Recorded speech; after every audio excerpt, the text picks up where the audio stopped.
అందరికీ నమస్కారం. తాజా అప్డేట్స్ కోసం మన ఛానల్‌ని సబ్స్క్రైబ్ చేసుకోండి. వీడియోస్ అయితే లైక్ చేస్తూ ఉండండి. ఇక్కడ కనిపిస్తున్నది ఒక చీఫ్ జస్టిస్ అంటే ఒక జడ్జి గారు. చీఫ్ జస్టిస్ ఇంట్లో నోట్ల కట్టలు. లంచాల నేపథ్యం వెలుగులోకి. ఢిల్లీ చీఫ్ జస్టిస్ యశ్వంత్ వర్మ ఇంట్లో ఫైర్. అగ్ని ప్రమాదంలో బయటపడ్డ అసలు వాస్తవం. విచారణకు ఆదేశించిన సుప్రీంకోర్టు. సీరియస్ చర్యలకు కొలీజియం సిఫార్సు. అలహాబాద్ హైకోర్టుకు వెంటనే బదిలీ చేయాలి అంటూ రాజ్యసభలోనూ పెద్ద ఎత్తున చర్చ.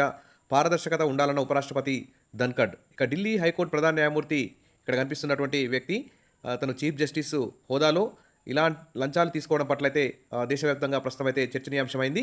ఇక్కడ అతని ఇంట్లో అగ్ని ప్రమాదం జరగడం వలన ఈ విషయం బయటకు వచ్చినట్లు తెలుస్తుంది. ఇక వివరాల్లోకి వెళ్తే ఢిల్లీ హైకోర్టు ప్రధాన న్యాయమూర్తి జస్టిస్ యశ్వంత్ వర్మను ఢిల్లీ హైకోర్టు నుంచి అలహాబాద్కు బదిలీ చేయాలని సుప్రీంకోర్టు కొలీజియం అయితే నిర్ణయించింది.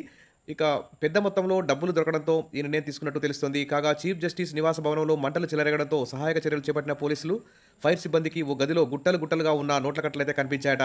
ఈ విషయం తెలియడంతో సుప్రీంకోర్టు ప్రధాన న్యాయమూర్తి సంజీవ్ ఖన్నా నేతృత్వంలోని కొలీజియం జస్టిస్ వర్మను బదిలీ చేయాలని నిర్ణయించింది. ఇక నగదు రికవరీపై వర్మ ఇంకా స్పందించలేదు. ఆయన ప్రస్తుతం లీవ్లో ఉన్నట్లు అధికార వర్గాలు తెలిపాయి. దీనిపై రాజ్యసభలోనూ పెద్ద ఎత్తున చర్చ జరిగింది.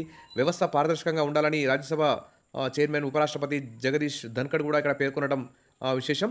సరే ఏది ఏమైనా ఇలా న్యాయ వ్యవస్థలో ఉండి ఇంత భారీ ఎత్తున డబ్బులు దొరకడం పట్ల అయితే దేశవ్యాప్తంగా సోషల్ మీడియాలో కూడా సంచలనం అయితే రేపుతోంది.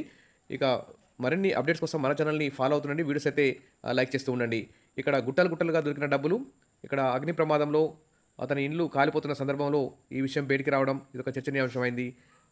Thank you.